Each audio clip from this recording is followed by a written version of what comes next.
નમસ્કાર મિત્રો, આજે નાગ પાંચમનો પાવન પર્વનો દિવસ છે ત્યારે હરેક ગૃહિણીઓ ત્યાં નાગલિયા બાપા બહારકોટ વિસ્તારમાં પોતાનું શીશ ઝુકાવવા માટે જાય છે. સાથે સિંદોરિયા વાવમાં પણ આવે છે, જ્યાં સિંદોરિયા બાપા બેઠા છે, જે બ્રાહ્મણ ભરદ્વાજ ગોત્રજના કુળદેવ કહેવાય છે. અને ઘણા વર્ષોનો ઐતિહાસિક આ વાવ છે. એમની સાફ સફાઈ પણ આપ જોઈ શકો છો. ખૂબ સરસ રીતના સાફ સફાઈ કરે છે. અગરબત્તી ધૂપ દીવા પણ અહીં થાય છે.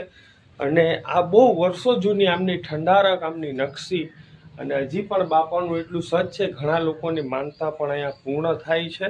અને વર્ષનો એક જ દિવસ એવો છે આ પાંચમનો કે જ્યાં લોકો આ દિવસે અહીંયા નમન કરવા માટે જરૂર આવે છે.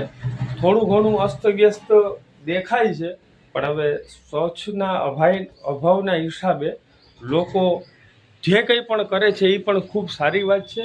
ને અહીંયા તમામ લેખો પણ એના દર્શાવ્યા છે.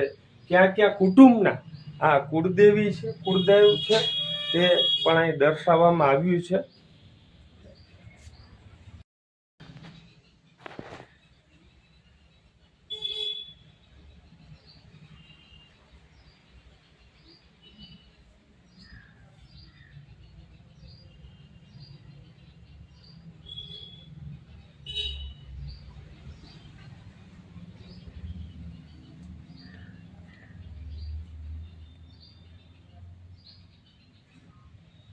આ વેરાવળના નિવાસી છે, એમના પણ અહીંયા કુળદેવ શ્રી માંગરોળ મુકામે છે. બહુ ઐતિહાસિક છે. આ તકદીઓ પણ આજથી વર્ષો જૂની છે.